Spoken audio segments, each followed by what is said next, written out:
Hello, my name is Brendan and welcome back to Storytime. I have the pleasure of stepping in for Steven today. Our first story of the day is, members of my mother's family tried to take everything from me and my family. I made sure to exact revenge on behalf of my family. My stepmother and her daughter have the worst character a person could possibly have, and they treated me in the most horrible way possible. However, their actions were minuscule compared to the people responsible for pulling their strings. I made sure to get back at all of them, ultimately getting back what was rightfully left behind for me by my late parents. I, male 23, never in my wildest thoughts could have ever imagined that things would eventually, on the long run, work in my favor. With the amount of hardships I had been through, I only thought it fit to share my story to someone, anyone. My story is one of revenge, that of none other than my own family. Although we were not related by blood, my stepmother, female 40, and her daughter, female 21, were the major contributors to the reason as to why my life turned out the way it did. I guess I should be appreciative of the way things played out, as if it had played out any other way, I don't think I would have gotten to figure out who they truly were, and gotten or become the man I am today. Now, for a quick backstory, my family was from a very prestigious background. Not one of great importance to today's society, but then my family does have quite a history. I don't want to go into much detail, but the bottom line is, the patriarchs way back in my family line were really keen on real estate. And let's just say that it became a family tradition, and it definitely paid off, as in the long run, this became the family's business. The previous investments made by the past patriarchs of my family paid off majorly during the time of my father, most especially when he became the patriarch of our family. This should be around 3 years before he got married to my mother and had me. Along the line, I guess you could say that my father was the one that really put our family out there, with the sheer amount of wealth he had in his possession. Now, all these happened right before he had gotten officially married to my mother, as immediately after he did so, my mother's parents were trying to lay claim to some of his assets, under the guise of being family and all. But my father was not having this, not even in the slightest bit, as he foiled their plans at every turn. There was even the instance I remember my father getting involved in, which was instigated by my mother's family. Apparently, they had reported my father to the IRS for tax evasion and some other financial crimes. I remember this vividly because at the time, most of my father's assets were seized, and this was around the time my mother was frequently in and out of the hospital, as she had come down with a serious condition. That left her bedridden for quite some time. I don't know if their actions were intentional or anything, but as a result of their false report to the IRS, my father was unable to provide the necessary means for my mother's treatment. And surely this had detrimental effects, if not consequential ones. It resulted in my mother having no other choice but to go into a medically induced coma for the time being, as according to the doctors, as my father had told me, her condition had deteriorated so much that this was the only option presented to him. He didn't specify who gave him said options, and I couldn't figure him out at the time, until much later, when the whole truth was revealed. During the period when my mother was put in a medically induced coma, my father was truly devastated, and the only form of solace he had was the fact that he still had me at the very least. Now, for context, at the time, I was still 13 years of age, and I didn't know much, but from what I can recall, at this time, this was when our family was at its all-time lowest. Now, this was the moment things started to get real intense in our family, starting with my father and myself, starting getting frequent visits from my mother's folks. It seemed at first as though they were just coming to check on my father and myself, basically seeing how we were doing. However, when news got to them that my father's assets were going to be released back to him sooner rather than later, their visitation became all the more frequent, and each and every time they came, it never ended well. In the sense that my father was always enraged whenever they came, and I never knew the reason why. And so I took it upon myself to get to the bottom of what was going on. On their next visit, I snuck into my father's study and overheard their conversation. They were proposing that my father get married to their second daughter, my aunt, and take my aunt and her daughter. They also threatened my father with my mother's health and life, basically, as they sought only access to his finances. They even unintentionally confessed to contributing greatly to my mother's condition, as they claimed that she was against everything they were planning, hence the reason why she was hospitalized. I saw the look on my father's face, and he was helpless. Eventually, after several other visits, my father soon succumbed, and before I could even properly gather myself and my thoughts, my aunt and her daughter had already gotten themselves settled, and all the papers for their union were already finalized. In less than 2 months, things already took a terrible turn. It was almost as if they were not even trying to be discreet with what they were doing. My aunt would endlessly taunt and torment my father, also threatening him in the process with my mother's life and all, who also happened to be her half-sister, by the way. I never would have possibly imagined that someone could be this cruel and heartless, even to one's own blood and family. My father tried his best to stay strong for his wife, my mother. However, this was not possible, as part of the arrangements, or rather the conditions for their marriage, was that my father was going to hand over half of his assets to my aunt. Well, not hand over per se, but then grant her access to half of what he owned, which seemed the same to me. When the documents for that were finally realized, which was about 6 months after they both had forcefully barged into our home, my father unexpectedly fell ill with an unknown condition, similar to my mother's condition, and he had no choice but to be bedridden for quite a long period. This essentially gave my aunt and her daughter free reign over my father's assets, as they were the closest people to him. Well, legally, of course, as at the time, I was not legally recognized as an adult just yet. From that moment onwards, probably for the next 7 years, my life was a living hell. Even in my own father's home, I was made to live like a servant, and I was treated even worse. They basically deprived me of every and anything valuable that I opened for starters. Those behind pulling the string of my stepmother/aunt and her daughter were none other than my maternal grandparents and their relatives, as this apparently had been something they had been planning for the longest time. Right in my own father's home, he was locked in a secluded part of our home, and my role was even less than that of a caretaker.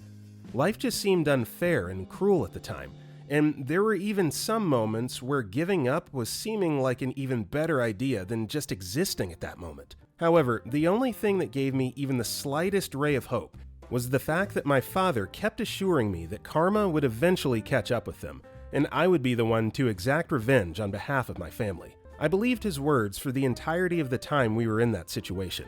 However, my father would not be with me for long, as unlike my mother, he was facing the full brunt of the illness that he was struck with, and this eventually took his life in the long run. Following my father's passing, he left behind just a key to a safety deposit box. I did not know what bank the safety deposit box was.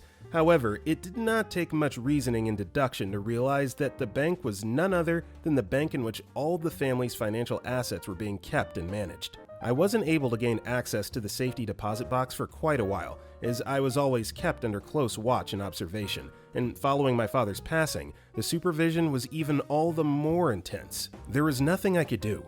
However, I was determined at the very least. This was the one thing I knew I had to do, for my father's and my family's sake, and sooner rather than later, I soon found an opportunity. However, this was almost a year and a half after my father's passing. I guess they had thought that I had given up on attempting anything at all.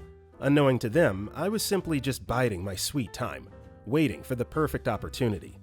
When I got to the bank, there was actually someone that recognized me, and this was none other than my father's personal banker and closest friend. He immediately recognized me, and with our reunion came forth a moment of sadness for him, as he claimed to have lost all means of contact with my father, and this was following my mother's hospitalization. He had apparently been trying to get in touch with my father ever since the tax fraud incident. However, he couldn't. I then took my time to explain the past few years to him, and this brought even more tears to his eyes. He was so empathetic to my plight, as he sought to provide even the slightest bit of relief to me at the time. However, that was not what I was there for, as I had explained to him, and he decided to accompany me and show me the way to where I could use the key my father had left for me. And when I finally got a peek as to what was inside the safety deposit box, although I had been trying my possible best from the beginning to maintain my cool, I just couldn't help but weep. All of my troubles had finally been provided with an effective solution. Within the box were documents and audio players, which contained detailed records of all the times my mother's family had come over to meet my father, threatening him with my mother's life and every other thing they had planned. That particular moment felt surreal, as I couldn't have ever believed that I would get my hands on something so useful and helpful when I needed it the most. When I showed what my father had left for me to his friend, he immediately assured me that everything was going to be taken care of and that I need not worry anymore. Don't be scared anymore, my boy. I'll handle everything and ensure that justice is met. Go home and rest assured I'll contact you immediately. And that was what I did. When I went back home, I had this feeling of confidence back in me, as I knew sooner rather than later they were all coming off their high horses and they were getting what they deserved. Every single one of them. And it didn't take long, as that day was a Monday, and before the week ran out, our house was raided by law enforcement, and each and every single one of them was taken into custody without any idea as to what was going on. Myself being the only one in the light as to what was going on, I simply gave them one final parting conversation and I explained everything to them. I also assured them that this was the last time they would see the light of day, as their time was up. The officers took them away, and the last I saw of them was when they were getting their sentences in the courtroom. So my personal thoughts on this: yay, good prevails and evil loses, suck it. But honestly, it's unfortunate that people have to resort to extorting family members just to get an inheritance or a little bit of extra money. You hate to hear about it in general, but when it's within your own family, I know people make movies about it and stuff like that, but to hear something like this actually happening, every single one of those folks deserves to be locked up. So I'm glad that OOP here won the long game. You sacrifice a couple battles, ultimately win the war. Hallelujah, good job. Our next story is, I, 18 male, keep a really small circle of friends. This isn't because I'm some kind of loner kid. Quite the opposite, in fact. I'm very popular in school. I'm the point guard and vice captain of the basketball team. Everyone loves me, teachers and students alike. Because of this, I have a lot of friends, or at least people that suck up to me, hoping to one day be in my inner circle. I keep most people at arm's length because I prefer to have a few actual friends than an army of yes men. I only have one rule in how my friends relate with my family.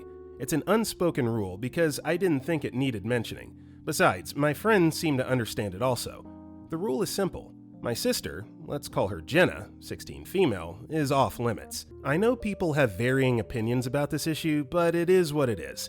I don't want my friends in any relationship with my sister. Like I said, I trust my friends a lot, but bringing my sister into the mix only complicates things. No matter how well-meaning they are, and no matter how hard they both try to make the relationship work, the chances of theirs being a successful one is extremely low, and I can't bear to see my sister get hurt. Ever since our mom passed, she's the closest thing I have to remind me of her. That's how similar they look. I know I can't protect her forever. There's only so much I can do, but I'd prefer if it wasn't any of my friends that caused her to get hurt. I'd have to pick a side, and the obvious side would be my sister, and I wouldn't like to lose my friends because of something like this, so I try to avoid it as much as possible. But then some things just happen that are beyond our control. Something like this group project that brought me and Killian, 18 male, a classmate and basketball teammate, close. I got some advice from a teacher concerning my college applications. He felt like I'd get more chances if I took on more AP classes, and so I took on AP English. My seatmate was Killian. He was one of my teammates on the basketball team. He wasn't as popular because he wasn't a starter, and he liked to keep to himself. I didn't really know him, so we never talked till I started taking AP English. One day, we were given a project to work on, and our teacher, Mrs. Delancey, grouped us together. If I remember correctly, it was some kind of essay and it included a presentation. The first thing that sparked conversation between us was when Killian asked that he do the entire research while I handled the presentation. He was practically offering to do the heavy lifting while I did next to nothing. When I asked him why, he said that he didn't like being in the spotlight. He had social anxiety, which was weird for someone in the basketball team. I asked him why, and he said he had a bad experience about it back in middle school. He did some kind of presentation and it didn't go well, and since then he stayed clear of it. I didn't mind doing the presentation, so I said okay. It took some time to work on the research, 2 weeks to be precise, so we had to see each other 3 times a week, twice for the project and once during basketball training. We always met up at his place because he was the only child and his parents always went to work, making his house a quiet sanctuary. The first day I went with him to his place, I noticed the anime posters on the walls of his room. It was hard to miss, actually. They were everywhere. Anime was something I loved too. In fact, every single one of my friends were anime weebs. We could talk about anime all day. In fact, that's something we do sometimes. We'd all just get together and talk about the latest anime series available, or a new manga that's making waves. I asked him about the anime posters, and he went full geek mode on me. He showed me all his manga, and we spent the entire day arguing about who the real villain was in Attack on Titans. We didn't even touch our project that day, but I didn't mind. I enjoyed every moment of us hanging out. The next time we met up for the project ended up pretty much like the last time. But instead of anime and manga, we played video games. Killian had an even better collection than my friend Jameson, who we all thought had the best video game collection. We wanted to play just one game, but when I checked the time, it was past 8 p.m. already. The rest of our project development went on like this, but we were able to do some work while talking and playing video games. In those 2 weeks, I learned a lot about Killian and his family. I don't know how the conversation shifted one day, but it did, and we talked about how Killian felt betrayed by his parents. They were always working, and he rarely saw them. It was pretty sad hearing about all that, especially because I couldn't relate. My dad was great. Anyways, we bonded in those 2 weeks, and when it was over, we still kept hanging out in school. One day after practice, I asked him what he was doing later, and he said he was going home to play some video games. I decided to invite him over to my place. My friends and I were planning to hang out that day, and I wanted him to join us. He said yes, and we all went home to my place. Thinking about it in hindsight, this was where it all went wrong. It was all my fault. The first time Killian came to my place, Jenna was trying out a new cookie recipe, and she wanted us all to try it out. I should have noticed that Killian was staring at her longer than he should, or at least I should have suspected something when he made a comment about how he didn't realize that me and Jenna were siblings. But I was too engrossed in the video game I was playing. After that, whenever me and the boys wanted to hang out, I'd invite Killian to tag along. Asides the fact that he was fun to be with, I think a part of me felt pity for everything he was going through. Over the next few weeks, Killian became a regular in my place, and we involved him in everything. Another thing I should have noticed is how Killian always stood up for Jenna whenever my friends and I made fun of her like we usually did. I don't know why, but it didn't occur to me that something was going on. It wasn't until one of my other friends pointed it out during one practice.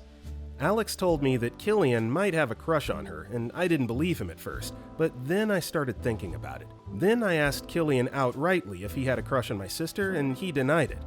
He said he only stood up for her because he knew how it felt to be made fun of, and he didn't like it happening to another person. I believed him. Big mistake. Another few weeks passed, and I started to see signs myself.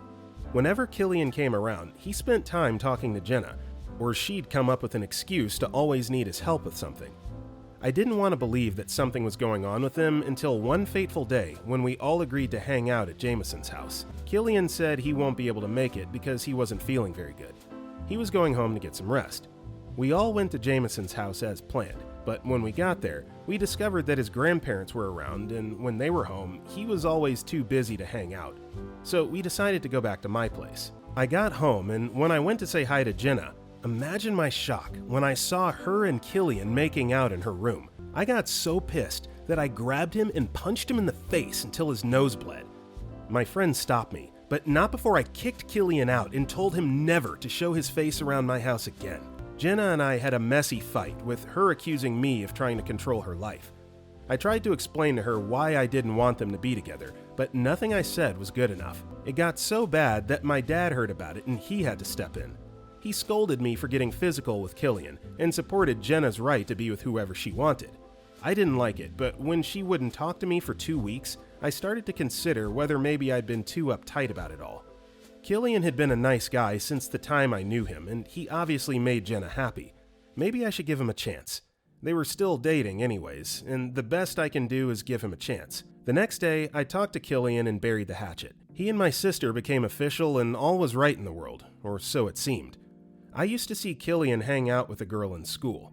They looked really close, but I never thought he was cheating on my sister. I didn't want to think in that manner, at least until I saw proof. Killian and my sister dated for exactly 1 month before they ended things, and when they split up, guess who Jenna came crying to?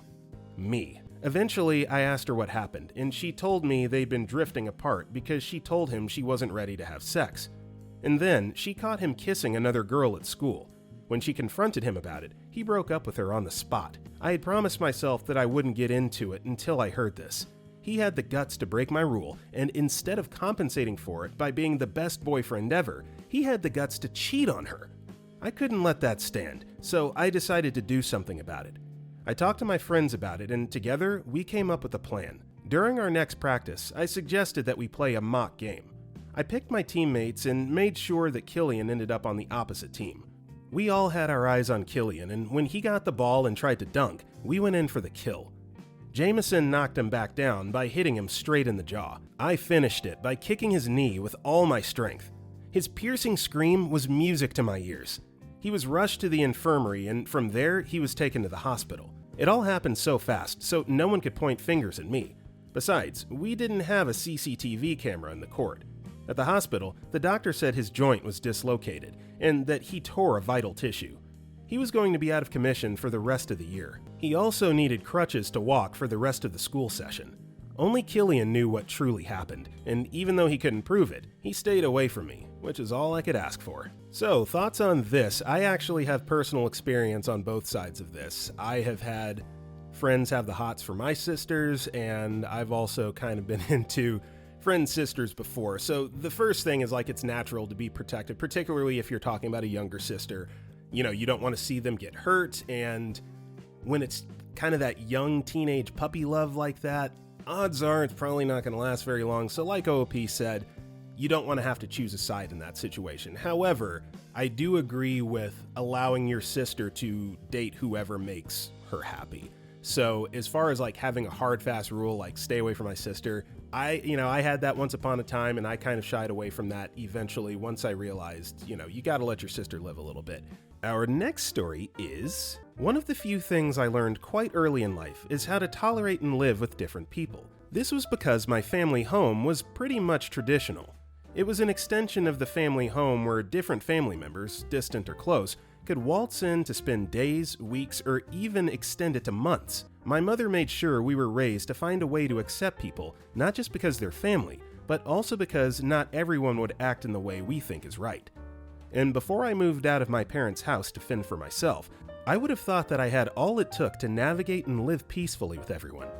My very first experience living with actual strangers taught me that I didn't know half of it. The street I lived in at the time had this busy demeanor to it. I was one of the many occupants of a shared building that had a mix of old and new integration with modern interiors and somewhat oldish outward appeal. This neighborhood was unlike the friendly neighborhood I grew up in, where everyone knew each other. The buildings, or our building specifically, were filled with strangers. People come and go, rarely stopping to chat, and most keep to themselves. It was an unwritten rule of the neighborhood, and I quickly got accustomed to that. The house I stayed in was shared by 4 roommates, including myself. We all had our rooms to ourselves, but had to share most of the other amenities that made the building fit for living. The rooms were somewhat large, and that made up for the shared toilets that 3 rooms had to make do with. The room that was en suite belonged to the 4th roommate, but we all had to share the laundry room, and the kitchen space amongst every other public space. The laundry room was nothing fancy, just a small, dimly lit space with just 1 washer and 1 dryer. The walls are bare concrete, and the air always felt a bit damp and cramped, so we had to follow a schedule to avoid conflicts coming from washing periods and all. Along with the roommates, there's Eddie, who's always punctual and considerate. Ed was the only friend I had in the apartment. He was not stuck up like our 4th roommate, and he found a way to welcome me in. He naturally just had a welcoming nature around his personality, and because of this, Ed and I often end up doing laundry at the same time since we both stick to our agreed slots. We respect each other's time and make sure not to disrupt the schedule. But then there's Stella. Stella is a whirlwind of impatience and carelessness. There was a part of me that liked to let her be on her own because she was a female. I did not want to give room to the possibility of her feeling choked up or burdened by the guys in the house, but all that did was to give her this sort of excuses that irritated and got on my nerves. And it was not just me. For some reason, she and Ed never seemed to get along well, which I found weird after getting to know the kind of person that Ed is. My naivete wanted me to leave it as Ed being too hard on her because she was the only female among us, but that was far from it. And I quickly saw the truth. Living with Stella was a constant test of patience. Her inconsiderate actions went beyond just the laundry room. They affected every aspect of our daily lives in the apartment. It started with little things that, over time, accumulated into a mountain of frustration. One of Stella's most annoying habits was her use of the toilet. She would spend ages in the bathroom, leaving the rest of us waiting for our turn. It would have been different if she had a bathroom to herself, but she didn't. It was the same one the rest of us had to use, but she could not be bothered with all that. What made these bathroom trips all the worse was that when she finally emerged, the bathroom would be a mess. Water splashed on the floor and used towels carelessly tossed aside. There was a day I met the toilet left unflushed. Other times it was forgotten underwear in a public bathroom. If it was once that these things happened just once, I would have been able to ignore it like I'd learned to. But it was too frequent, and it quickly felt like I was living with a teenager who had never learned basic hygiene or courtesy. Stella was also notorious for ignoring her share of household chores. We had a chore schedule pinned to the fridge, with each roommate assigned specific tasks on different days. But when it was Stella's turn to take out the trash, it never got done. The bags would pile up in the kitchen, emitting a foul odor that spread through the entire apartment. We reminded her repeatedly, but she either made excuses or simply ignored us, leaving the unpleasant task for someone else to handle. Then there's the kitchen. For someone who's always quick to take a picture of any dirt or unarranged pile in the house, Stella had a contradictory habit of leaving dirty dishes in the sink for days, never bothering to clean up after herself. Crumbs, spilled liquids, and unwashed utensils became a regular sight on the countertops. Ed and I even found ourselves cleaning up after her, just to maintain some level of order and cleanliness in our living space. Mostly me, because I found the back and forth she and Ed did on the group really unnecessary when dirt was spotted in the kitchen. But the most infuriating habit of all was Stella's behavior in the laundry room. She never waited for the wash cycle to finish. It seemed like she was always in a rush, too impatient to let the machine complete its job. More than once, I found my wet clothes dumped on top of the dryer, or worse, on the dirty basement floor. She hated people touching her things. More than once, we've had to endure her baseless accusations on the group page when she couldn't find things she had placed wrongly. However, she was the one you would find yanking open the washer mid-cycle, pulling out her clothes, and even if it meant leaving everyone else's clothes soaking wet and tangled. There were several instances where her impatience caused major issues. One time, Ed had just put in a load of delicate clothes, setting the machine to a gentle cycle. When Ed went back to retrieve them, he found all of his clothes crumpled in a heap on the floor. Stella had yanked them out to throw in her own load of jeans and towels, completely ignoring the ongoing cycle. Ed was furious, but Stella shrugged it off, saying she couldn't wait because she was in a hurry. Another time, I had washed a load of clothes, and that included a new white shirt I loved. I timed my laundry perfectly, planning to come back just as the cycle finished, but when I returned, my clothes were gone from the washer. Panicking, I looked around and found them stuffed back into the washer, now mixed with some kitchen towels that had lots of colors, dark-colored clothes. She had stopped my wash cycle halfway, tossed in her own clothes, and restarted the machine. My white shirt was now a dingy gray, ruined beyond repair. Confronting Stella only led to another dismissive response.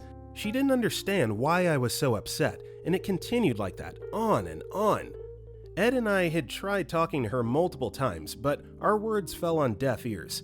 Stella continued her thoughtless behavior, leaving us to pick up the pieces and bear the brunt of her inconsideration.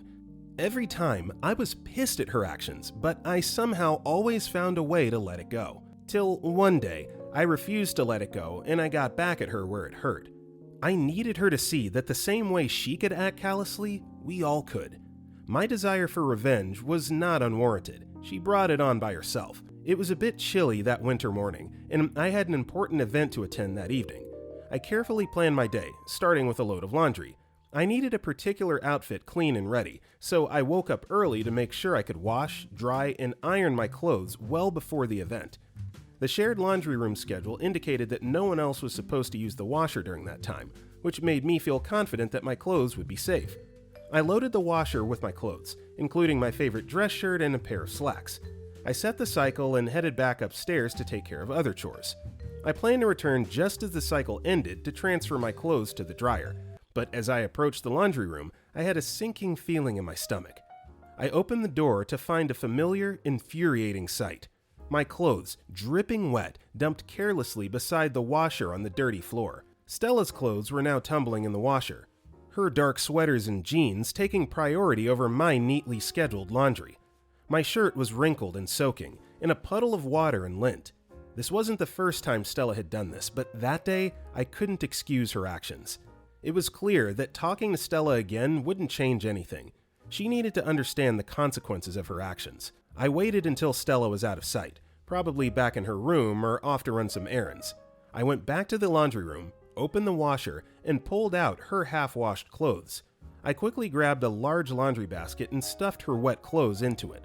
My heart pounded with a mix of anxiety and satisfaction as I made my way to the back of the building. The snow outside was fresh and untouched, a pristine white blanket that would soon be marred by Stella's clothes. I found a secluded spot behind the building, out of sight from the main pathways. With a deep breath, I appended the laundry basket, letting Stella's wet clothes tumble into the snow. They landed with a soft thud, instantly beginning to freeze in the icy air. I spread them out a bit to ensure maximum exposure to the cold and wet, then hurried back inside before anyone could see me. I spent the rest of the day trying to calm my nerves and focus on my preparations for the evening. I avoided the laundry room and any interactions with Stella, biding my time until I could reveal what I had done. That next day, after the event, I came back online, and after reading hundreds of messages from her on the group chat, I casually mentioned to Stella that I had seen some clothes outside, covered in snow. "Hey Stella," I said nonchalantly, "I saw some clothes in the back, buried under the snow. They looked familiar. Maybe you should check it out?" The look of confusion and then realization on her face was priceless. She rushed outside, and I could only imagine her reaction upon finding her precious clothes frozen stiff in the snow. I didn't stick around to witness the aftermath directly, but the satisfaction of knowing she finally faced some consequences for her actions was enough. In that moment, I realized that sometimes a little dose of their own medicine is what people need to change their ways.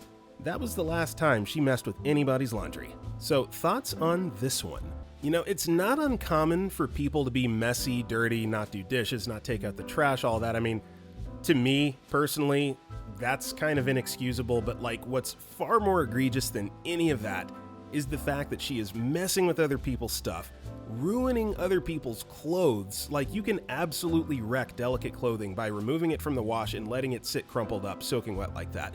That's enough to damage it beyond repair, so I'm surprised, A, that it took this long for someone to do something about it, B, why they haven't demanded for her to front the money to replace what she has damaged, and C, like, how do you just think that that's okay? Even sitting down and having multiple conversations, she's still doing it. So normally I wouldn't condone fighting fire with fire, but this Stella girl absolutely needed a dose of her own medicine. So yeah, glad that she learned her lesson. Hopefully, she's a better roommate now, if not kick her out, right? With that being said, that's all the time we have for today. If you enjoyed today's video, drop a like and comment below, and if you want to check out our other videos, click the video on the right. That being said, I'll see you all next time.